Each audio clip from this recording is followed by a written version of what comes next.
36. El adulterio según la ley y los profetas. 20 de agosto del 80 a 24 de agosto del 80.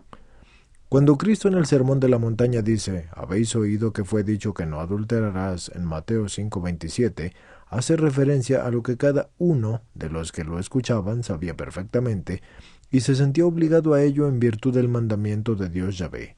Sin embargo, la historia del Antiguo Testamento hace ver que tanto la vida del pueblo unido a Dios Yahvé por una especial alianza como la vida de cada uno de los hombres se aparta frecuentemente de ese mandamiento.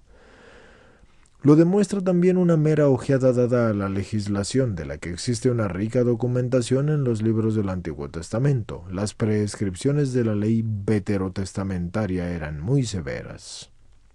Eran también muy minuciosas y penetraban en los más mínimos detalles concretos de la vida. Se puede suponer que cuanto más evidente se hacía en esta ley la legislación de la poligamia efectiva, tanto más aumentaba la exigencia de sostener sus dimensiones jurídicas y establecer sus límites legales. De ahí el gran número de prescripciones y también la severidad de las penas previstas que hemos hecho anteriormente. Por el legislador era previsto todo esto para la infracción de tales normas, y sobre esa base de análisis que ya hicimos, como dije anteriormente, acerca de las referencias que Cristo hace a este principio en su discurso sobre la disolubilidad del matrimonio y sobre ese acto del repudio, es evidente que él veía con claridad la fundamental contradicción que el derecho matrimonial del Antiguo Testamento escondía en sí. Al aceptar así la efectiva poligamia, es decir, la institución de las concubinas, junto a las esposas que eran las legales, o también el derecho de la convivencia con las esclavas. Se puede decir que tal derecho, mientras que combatía el pecado, al mismo tiempo contenía en sí e incluso protegía las estructuras sociales del pecado, lo que constituía su legislación. En tales circunstancias se imponía la necesidad de que el sentido ético y esencial del mandamiento de no cometer adulterio tuviera también una revalorización, que debía ser fundamental. En el Sermón de la Montaña, Cristo desvela nuevamente ese sentido, superando sus restricciones tradicionales y legales. Quizás merezca la pena añadir que en la interpretación veterotestamentaria, cuanto más la prohibición del adulterio está marcada, pudiésemos decir por el compromiso de la concupiscencia del cuerpo, así tanto más claramente se determina la posición respecto a las observaciones sexuales. Esto lo confirman las prescripciones correspondientes, las cuales establecen la pena capital para la homosexualidad y la bestialidad. En cuanto a la conducta de Onán, hijo de Judá, de quien toma origen la denominación moderna del onanismo, la Sagrada Escritura dice que no fue del agrado del Señor, el cual hizo morir también a él. Génesis 38:10. El derecho matrimonial del Antiguo Testamento, en su más amplio conjunto, pone en primer plano la finalidad procreativa del matrimonio, y en algunos trata de demostrar un tratamiento jurídico de igualdad entre la mujer y el hombre, y por ejemplo, respecto a la pena por el adulterio, se dice explícitamente: si adultera un hombre con la mujer de su prójimo, hombre y mujer adúlteros van a ser castigados con la muerte. Levítico 20:10. Pero en conjunto, prejuzga a la mujer, tratándola con mayor severidad. Convendría quizá poner de relieve el lenguaje de esta legislación, el cual, como en ese caso, es un lenguaje que refleja objetivamente la sexología de aquel tiempo. Es también un lenguaje importante para el conjunto de las reflexiones sobre la teología del cuerpo, y encontramos en él la específica confirmación del carácter del pudor que rodea cuanto en el hombre pertenece al sexo y más aún lo que es sexual y se considera en cierto modo como impuro, especialmente cuando se trata de las manifestaciones fisiológicas de la sexualidad humana. El descubrir la desnudez, por ejemplo, en Levítico 20:11 o 17:21, es estigmatizado como el equivalente de un ilícito acto sexual llevado a cabo, y ya la misma expresión parece aquí bastante elocuente. es indudable que el legislador ha tratado de servirse de la terminología correspondiente a la conciencia y a las costumbres de la sociedad de aquel tiempo.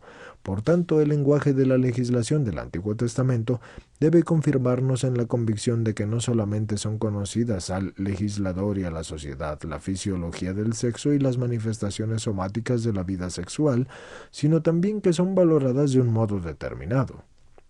Es difícil sustraerse a la impresión de que tal valoración tenía un carácter negativo, porque esto no anula ciertamente las verdades que conocemos por el libro del Génesis, ni se puede inculpar al Antiguo Testamento, y entre otros a los libros legislativos, de ser como los precursores de un maniqueísmo. El juicio expresado en ellos respecto al cuerpo y al sexo no es tan negativo, ni siquiera es tan severo, sino que está más bien caracterizado por una objetividad motivada por el intento de poner el orden en esa esfera de la vida humana. Y no se trata directamente del orden del corazón, sino del orden de toda la vida social, en cuya base están desde siempre el matrimonio y la familia. Si se toma en consideración la problemática sexual, en su conjunto conviene quizá prestar brevemente también atención a otro aspecto, es decir, al nexo existente entre la moralidad, la ley y la medicina, que aparece evidente en los respectivos libros del Antiguo Testamento, los cuales contienen no pocas prescripciones prácticas referentes al ámbito de la higiene, o también al de la medicina, que está marcado más por la experiencia que por la ciencia. Según el nivel alcanzado entonces, por lo demás, el enlace de la experiencia y la ciencia es notoriamente todavía actual. En esta amplia esfera de problemas, la medicina acompaña siempre de cerca a la ética, y la ética, como también la teología, busca su colaboración. Cuando Cristo en el Sermón de la Montaña pronuncia las palabras «Habéis oído que fue dicho, no adulterarás», e inmediatamente añade «pero yo os digo», etc., está claro que quiere reconstruir en la conciencia de sus oyentes el significado ético propio de ese mandamiento, apartándose de la interpretación de los doctores, que son expertos oficiales de la ley. Pero además de la interpretación procedente de la tradición, el Antiguo Testamento nos ofrece, y todavía otra tradición, para comprender el mandamiento de no cometer adulterio. Y esa es la tradición de los profetas. Estos, refiriéndose al adulterio, querían recordar a Israel y a Judá que su pecado más grande era el abandono del único y verdadero Dios en favor del culto a los diversos ídolos que el pueblo elegido en contacto con los otros pueblos había hecho propios fácilmente y de modo exagerado.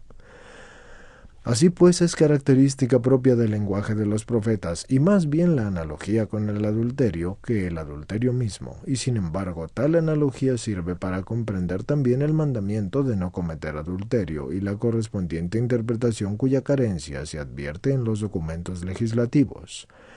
En los oráculos de los profetas y especialmente de Isaías, Oseas y Ezequiel, el Dios de la alianza Yahvé es representado frecuentemente como esposo, y el amor con que se ha unido a Israel puede y debe identificarse con el amor esponsal de los cónyuges. Y aquí que Israel, a causa de su idolatría y del abandono de Dios como esposo, comete para con él una traición que se puede parangonar con la de la mujer respecto a su marido, y comete precisamente adulterio. Los profetas, con elocuentes palabras y muchas veces mediante imágenes y comparaciones extraordinariamente plásticas, presentan lo mismo, el amor de Yahvé como esposo en la tradición de Israel como esposa, que se abandona al adulterio. Y es este un tema que debemos volver a tocar en nuestras reflexiones cuando sometamos a análisis concretamente el problema del sacramento, pero ya ahora conviene aludir a él en cuanto a que es necesario para entender las palabras de Cristo según Mateo 5, 27 y 28 y comprender esa renovación del etos que implican esas palabras. Pero yo os digo, etc. Si por una parte Isaías se presenta en sus textos tratando de poner de relieve sobre todo el amor de Yahvé como esposo, que en cualquier circunstancia va al encuentro de su esposa superando todas sus infidelidades, por otra parte Oseas y Ezequiel abundan en los parangones que esclarecen sobre todo la fealdad y el mal moral del adulterio cometido por la esposa, que en este caso es Israel. En la sucesiva meditación trataremos de penetrar todavía más profundamente en los textos de los profetas para aclarar ulteriormente el contenido en la conciencia de los oyentes del Sermón de la Montaña y cómo correspondía al mandamiento de no cometer adulterio. Esto está en Deuteronomio 21, 10 al 13, Números 30, 7 al 16, Deuteronomio 24, 1 al 4, Deuteronomio 22, 13 al 21, Levítico 20, 10 al 21 y otros. Aunque el libro del Génesis presenta el matrimonio monogámico de Adán, de Set y de Noé como modelos que imitar y parece condenar la bigamia que se manifiesta solamente en los descendientes de Caín, y esto está en Génesis 4:19, por otra parte la vida de los patriarcas proporciona ejemplos contrarios. Abraham observa las prescripciones de la ley de Hammurabi, que consentía en desposar una segunda mujer en caso de esterilidad de la primera. Y Jacob tenía 2 mujeres y 2 concubinas. Génesis 30, 1 al 19. El libro del Deuteronomio admite la existencia legal de la bigamia. Deuteronomio 21, del 15 al 17, e incluso de la poligamia, advirtiendo al rey que no tenga muchas mujeres. Deuteronomio 17, 17. Confirma también la institución de las concubinas y las prisioneras de guerra. Deuteronomio 21, 10, 14. O de las esclavas, Esdras 21, del 7 al 11. R. de Vaux, Ancient Israel, Its Life and Institutions, London, 1976. Darton Longman Todd, páginas 24, 25 y 83. Y no hay en el Antiguo Testamento mención explícita alguna sobre la obligación de la monogamia, si bien la imagen presentada por los libros posteriores demuestra que prevalecía en la práctica social. Por ejemplo, eran los libros sapienciales, excepto Sirácida 37:11, y Tobías. También, por ejemplo, Levítico 12, 1 al 6, 15, 1 al 28, Deuteronomio 21, 12 y 13, o por ejemplo Isaías 54, 62, 1 al 5.